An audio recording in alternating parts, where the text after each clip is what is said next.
Hi everyone, this is Mary with The Breath of New Life, your Ascension Guide. And what that means is that we are here to support you as we navigate all the changes that are happening on the planet. And you've probably noticed that some of these changes are happening in your life. A lot of us are experiencing upheaval in our personal lives, in our professional lives, in our abundance lives, our financial lives. So we just teach you tools to be able to roll with those punches so that we don't get too caught up in the stories.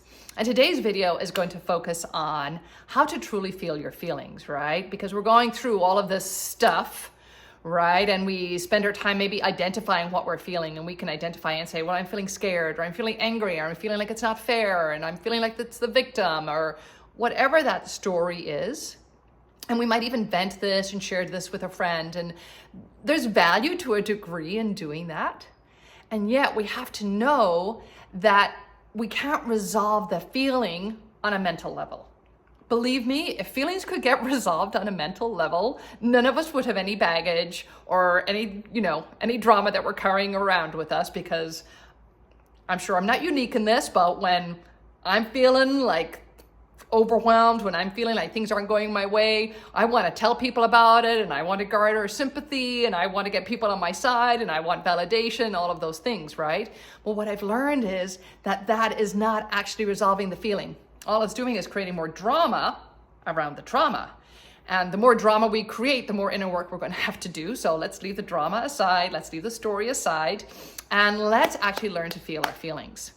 And so a great resource is the Presence Process book by Michael Brown. This was one of the first books I read when I started my journey into the breath. I first discovered transformational breath with Judith Kravitz in her book, Breathe Deeply, Laugh Loudly. And then the next really impactful book I read was The Presence Process, which is kind of a sibling of transformational breath. And the two processes actually work really well together because they both teach us how to integrate emotions on the causal level, but there's two different routes into that emotion, so to speak, and into that cause, but they're both really effective. And when you can work with them together, I feel it's a beautiful synergy, and they definitely complement each other. So today I'm going to talk about something that Michael Brown teaches, which is the pathway of awareness. You know, we start off in life as these beautiful vibrational beings, right? We're in utero, where there's just a divine intelligence happening that's creating all of the things that we need, our lungs, our livers, our fingers, our toenails, our hair, all of those things. And these babies are born, right? Newborn babies, they're absolutely perfect. We even say that, oh my gosh, they're absolutely perfect. And we see their little fingers and their little toes, right? And I always like to think of babies as like angels from heaven. That's the way they always kind of appear to me. And then from about the first 6 to 8 years, we'll say 7, we'll just round it up to 7, approximately the first 7 years of our life, we go through our emotional development. And this is where we're learning to communicate. And we, generally speaking, communicate from our emotions. Babies will cry, babies will coo, children will throw temper tantrums. And that's really a lot of our emotional development is in those first 7 years. And then the next 7 years, we start to really go into the mental development. We start to go to school, we learn how to read, how to write, do all the things, right? We start to get into our head, and we start to develop that part of us. And this is all perfectly normal, perfectly natural. And then 14 to 21, we're going now into the physical development. Our bodies are starting to change.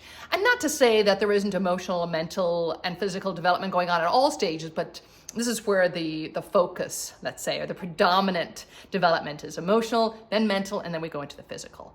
And so our bodies start to change. Then we start to notice that our bodies are different to other people's bodies. We might notice that I'm female and there's a boy and they're different, or we might start noticing differences in sizes, shapes, colors, things like that really wouldn't have registered on our awareness before that. And again, these are all normal, natural developments, human development. And the problem arises, though, when we get stuck in the mental and the physical.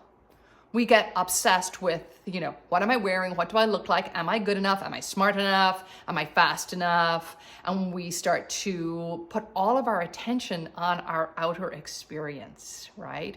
And we get into our heads and we worry about things and we try to overthink and overanalyze, right? And we kind of abandon our heart. Like, people will ask us, well, what do you want to be when you grow up? And we think about, well, what am I good at? We rarely think about, what do I love? And there's even sometimes a fear of, well, if I make a career out of something I love, I might lose my love for it, right? Or, there may not be a huge financial what's the word I'm looking for? Might not be very financially secure. So let's say I'm an artist, there might be that fear because out there in the world, they'll tell us, oh, well, they're starving artists, right? And we get that idea, that mental thought in our head that then's going to start to create that reality for us. So then we may start pursuing a career that's more practical, right? Where we can use our intellectual gifts and we forget all about our other gifts. And in order to feel our feelings, we have to somehow navigate back to this emotional state. But what's happening is we stay stuck in this physical and this mental. We stay stuck in the story. We stay stuck in, regretting the past, worrying about the future. We vent, we gossip, we do all of the things, right? And what we need to do is we actually need to physically stop, sit your butt down. That's what my teacher, Jennifer, always says. You stop, sit your butt down and breathe. Physically sit down and start breathing.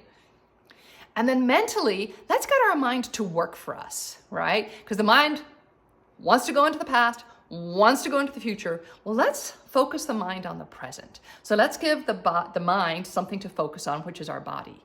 And we're going to have that mind go into the body and focus on where is the resonance of the emotion we're feeling in our body. So let's say somebody has just triggered us, or there's a world situation that really is distressing us. What we can do is sit down, take some quiet breaths, calm the mind, feel your body wherever you are. It helps to feel your feet on the ground, feel the weight of your body on whatever you're sitting on, even feel the support behind you. Start to notice the sounds in the room. Kind of go through each of your senses. What does the air feel like on your body? Is there any smells? And then start to pay attention to your breath and just journey inward with your breath. I might have to do another video where we actually lead this exercise, but for now we'll just describe it. So you're going to breathe in, follow the journey of your breath, notice where it's expanding in the body and notice it coming out. And when you attend to these senses, it's going to start to quieten your mind. It's going to bring you physically present. So we're giving the mind something to do with all of those things, right? And then you're going to start to bring into your awareness that thing that's triggering you or that's distressing you or bringing up emotion for you. And keeping your eyes closed and keeping your breath nice and easy. You can just breathe in and out gently through your nose, continuous breath, letting nothing distract you, keeping your breath going, and just start to notice, where do I feel that in my body? And so then you might become aware of a tightness in your chest or a weight in your belly or a twitch in your eye, your temples. You might feel a throbbing in your throat. You might feel an itch in your arm. Start paying attention to any body sensation that comes up. And that's actually the emotional resonance, the felt resonance of that emotion in your body. And that's what we want to focus on, not the story, not the drama, but that feeling. And I like to think of each of these sensations as like a 3-year-old, right? And what happens if we have a 3-year-old that we ignore, that's looking for our attention and we ignore? Nothing good comes of that, right? So if we start to see our emotions as this and like, this is a sacred communication. This is your heart communicating with you that something is not okay in your being.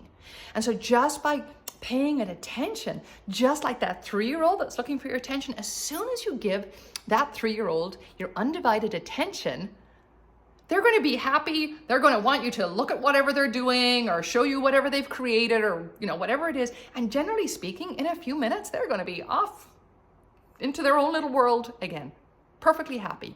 And so it's the same with these resonances in our body.